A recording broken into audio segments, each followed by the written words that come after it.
Morning, everyone. Thank you for being here this afternoon. My name is Keith Acree. I'm the Communications Director for the Department of Adult Correction. We have 4 people today. We'll have remarks for you. First, you'll hear from Secretary Todd Ishii with the North Carolina Department of Adult Correction. After that, it will be Sheriff Charles Blackwood from Orange County. Following him will be Special Agent in Charge Bob DeWitt from the FBI's Charlotte Field Office.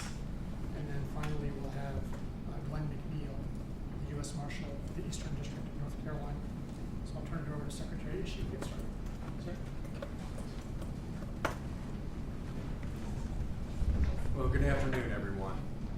We are very thankful to be here today with escaped murderer Ramone Alston safely back in custody. His recapture happened without injury to anyone, which is a significant and reassuring outcome for all of us.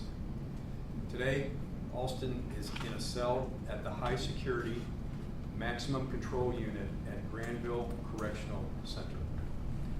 Granville is the most secure unit in our state prison system. He will resume serving his life sentence there and could face additional charges related to his escape. While we can't provide specifics about how Alston was located, I can assure you it was the result of exceptional investigative work and dedication from the team that was assembled to work this escape. I'm grateful for the people standing here with me today and the hundreds of officers, deputies, agents, and investigators who they represent that all worked so hard this week with great collaboration to bring Alston back into custody. We will be working with our federal partners to review information and determine if any individuals are eligible for reward funds. We're conducting an internal investigation and an after-action review that will identify areas for improvement based on lessons we learned during this incident. I'd particularly like to thank Orange County Sheriff Charles Blackwood for the amazing support and resources offered by him and his staff this week. The FBI and the United States Marshal Service were critically important too, providing investigators, analysts, tactical teams, and reward money to help in this effort. The Orange County Emergency Services and Emergency Management team organized us all very well and very effectively. They planned the 2-day ground search and operations in areas immediately around the hospital where this incident took place. We are grateful for the expertise they brought to this operation. The list of others who assisted is lengthy, but I'd like to take a moment to run through it quickly to thank all of those men and women who contributed to this successful outcome. Sheriff's offices from Vance County, Chatham, Durham, Person, and Alamance counties. Police departments from Hillsborough, Chapel Hill, and Carrboro all provided valuable resources. The North Carolina State Highway Patrol provided air support and ground support. Durham Technical Community College provided all of us with plenty of workspace on their Orange County campus. UNC Hospitals Police were very supportive and cooperative, and we greatly appreciate their partnership in providing health care for our offender population. Last night, the FBI SWAT team, Kannapolis Police, and Charlotte Mecklenburg Police were on the scene when Alston was captured. We thank them for going into harm's way to capture Alston. Many other law enforcement offices this week checked leads within their jurisdictions when they got a call. We cannot thank them enough. I'd like to thank the North Carolina Department of Public Safety for support from ALE agents and for the use of this press facility today.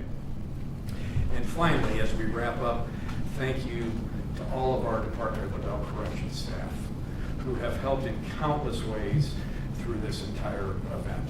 I apologize as we move forward if I left anyone out, but bottom line is I truly appreciate this cooperative and collaborative effort, And I'll tell you, it was none like I've experienced in my corrections career. I'm extremely grateful to everyone who assisted, and will now turn back over to Keith. Thank you. Sure. Thank you. Thank you all for being here. Director Shee, I want to say to you personally that when you came to North Carolina, we were extremely proud of the person that stepped into the role that you assumed. And I've never been more proud to call you my friend and colleague. I just want to say that. The other thing I want to talk about is the partnerships that we have had over the last couple of days. The partnerships weren't formed overnight. They formed over time. And one person whose name has not been mentioned needs to be mentioned, and that is Kirby Saunders. He is the Emergency Service Director for Orange County, and he taught me several years ago about a program that works when you're trying to find lost people. Well, that program works when you're trying to find people who want to be lost too. And he did an amazing job of bringing resources together and getting us in the same room, and J.B. Buxton gave us that room at Durham Technical College to come together and work as a team in a collaborative effort like nothing I've ever experienced before. There were no margins, no lines, no delineation between agencies. One badge, one mission, one purpose. So Kirby, thank you very much for that. We mentioned that Jacobia Crisp, an accomplice, was taken into custody in Alamance County. She is in Alamance County detention now and will be coming to Orange County soon, and will have her first appearance there. The investigation into what actually took place, rather than speculation from everyone about what took place, will hopefully lead us to the facts about what happened. So I would ask everybody to be patient as that investigation continues. I do want to say one thing about the world that we live in and the job that I have. When I was a very young child, my dad told me, find a vocation you truly enjoy and you'll never work a day in your life. My dad was never more true than when he said that. And with all the talk that's been going on about recruitment and retention in law enforcement, I'll tell you, if you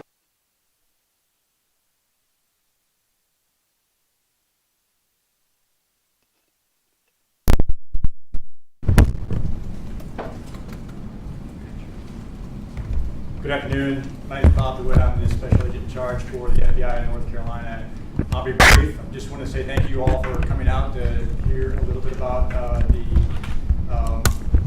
actions that were taken over the past 24 hours. But most of all, I just want to echo the sentiments expressed earlier by the Secretary, the Sheriff, and the U.S. Marshal. I've been in law enforcement for 22 years, and I have never seen an effort like this work with such synchronicity as I have over the past few days. There were no personalities that interfered with the investigation, and the folks that were on the ground doing the work that needed to be done worked shoulder to shoulder from beginning to end. Many of them still have not slept. So I could not be more grateful for the partnerships represented by the leaders that you see here on the stage and the men and women that they represent. So just grateful for the resolution to this, the fact that it was ended safely for everybody involved. So thank you very much. Good afternoon. Glenn McNeil, the Marshal, United States Marshal for the Eastern District of North Carolina, and it's an honor and privilege to stand before you. The Marshal Service has a long-standing history of partnering with our federal, state, and local law enforcement partners. And on August the 13th, that was clearly evident when Secretary Ishii called me that morning about this offender. We knew exactly what to do.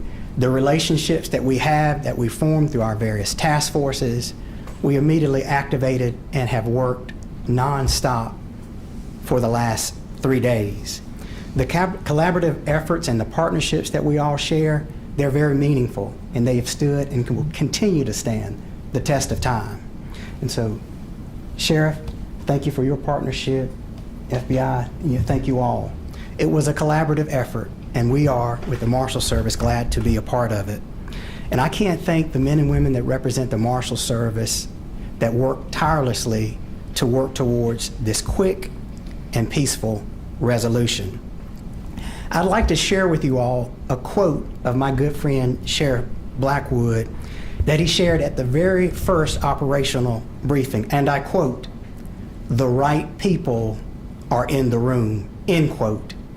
This quote not only energized and motivated all the law enforcement personnel who were present in the room, but it also instilled confidence in the public that our law enforcement community and our partners are going to work tirelessly to get the job done and to remove this dangerous offender from society. Thank you. Thank you, Marshal. At this time, we're glad to take your questions. I'd ask you, if you have a question, please step to one of the two microphones at either side of the room. And if you'd like to direct a question to a certain individual on the stage, please let us know who that is. Hi there, Heidi Kirk, WRAL News. Not sure if this is on. Can you hear me? Okay. I'm curious, other than Chris, do you believe that there were any other accomplices? And also, can you describe the relationship that you may have uncovered between Alston and Crisp?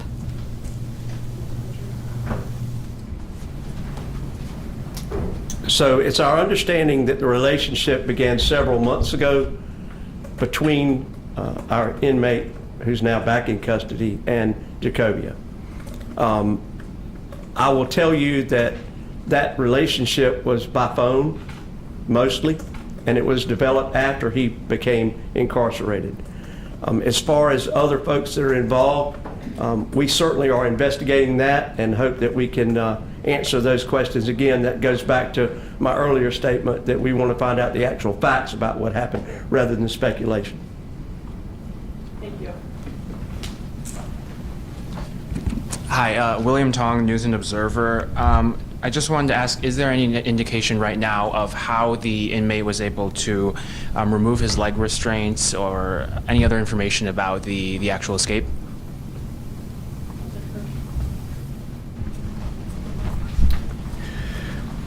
We do know that he successfully removed his leg restraints. How exactly that happened, we look forward to learning that during our internal investigation and after action review. This microphone was not made for somebody who's short. Elena Athens from ABC 11. I believe it was the secretary who mentioned about a reward and the eligibility.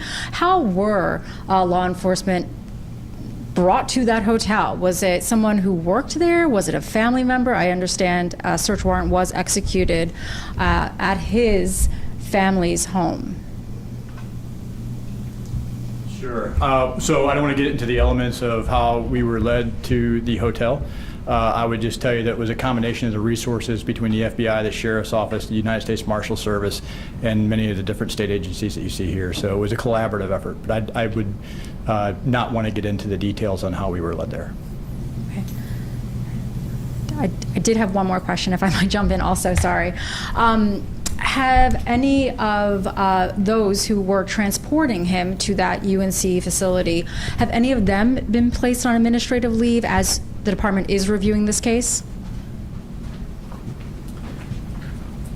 Thank you.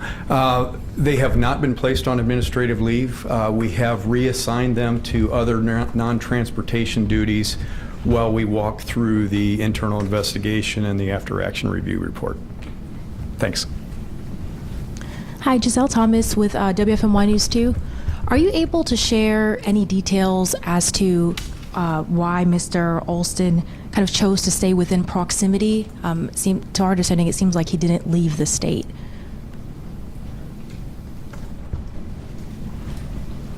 I want to make sure I understood the complete question, and that is why he stayed in the proximity. Because the resources that he had were not strong enough to get him out of the proximity. When you're running like that, you don't think straight, you shelter down. He felt like he was far enough away until he could make other arrangements, but it's only been 3 days, so he didn't have a lot of time to do that. I do have a quick follow-up as well. For the woman that for the woman who is the accomplice or who were pointing with Miss Christ, I wanted to ask, because in the court records, it does show that she had posted her bond. So with her posting her bond, does that mean that she's going to be still coming back? I know you mentioned that she's going to be back in Orange County custody. Just wondering if she's able to be released, and she did post it. So in the event that someone posts a bond, they're able to be released from detention. If they have a first appearance, they're bound to appear for that case. That's what the bond is, to ensure that they do appear for their next court date. Hi, if it's all right, I had two other follow-up questions. Again, William Tong from the News and Observer.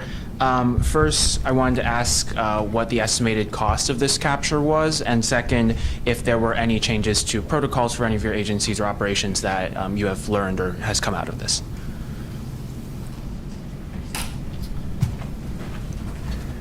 Thank you. We're not at the point where we've fully calculated all the costs. You know, there were several jurisdictions involved, and we'll do that.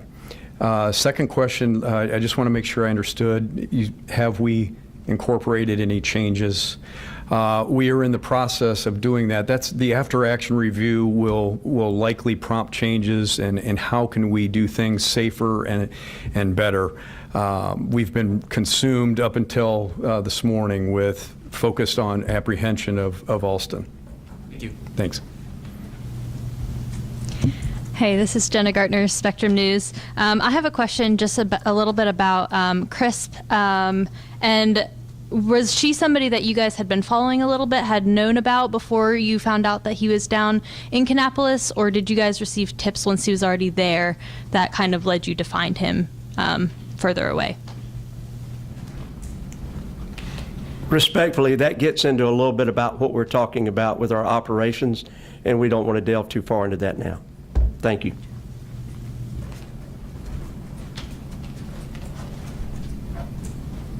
Hi there, Heidi Kirk again, WRAL. Another question about CRISP specifically. I'm wondering if you have any indication as to whether, they were in communication, while he was in custody, leading up to, him getting out, or did they link up, post him escaping?